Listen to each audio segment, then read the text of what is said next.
সঙ্গীত, সিনেমা আর সাহিত্যের পাতায় আজকের দিনটি যেন এক বিশেষ মাইলফলক। একদিকে বিশ্ব সঙ্গীতের ইতিহাসে নতুন অধ্যায়ের সূচনা, অন্যদিকে টেলিভিশন এবং অ্যানিমেশনের ইতিহাসে যুক্ত হয় নতুন অধ্যায়। সঙ্গে জন্মদিনের আলোয় ভাসছেন বিশ্বের জনপ্রিয় তারকারা। সব মিলিয়ে 17 ফেব্রুয়ারি বিনোদন এবং সংস্কৃতির ক্যালেন্ডারে এক বহুমাত্রিক দিন।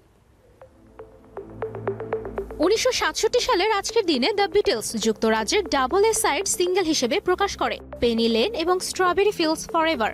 গান দুটি ব্যান্ডটির সাইকেডেলিক যুগের সূচনা করে, যা আধুনিক পপ রকের ইতিহাসে মোড় ঘুরানো মুহূর্ত হিসেবে চিহ্নিত।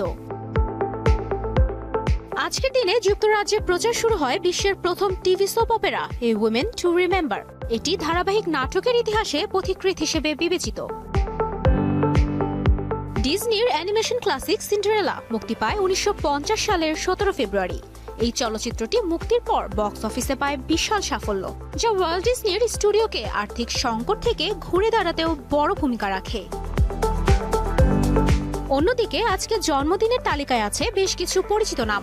বিশ্বজুড়ে জনপ্রিয় শেপ অফ ইউ খ্যাত গায়ক Ed Sheeran, rock band Green ডের প্রধান ভোকালিস্ট ও guitarist Billie Joe Armstrong, Inception ও 500 ডেজ অফ সামারের অভিনেতা জোসেফ গর্ডন লেভিট এবং পপ কালচারের নামকরা তারকা প্যারিস হিলটনের জন্মদিন 17 ফেব্রুয়ারি।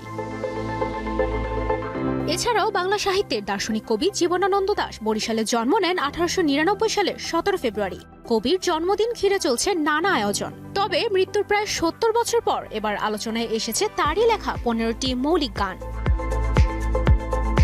আজকের দিনের ইতিহাস, অনুভূতি আর শিল্পের সম্মিলনই মনে করিয়ে দেয় সময় বদলালেও সৃষ্টির আবেদন থেকে যায় চিরকাল। তুবাইশি বুশরা, স্টার এন্টারটেইনমেন্ট।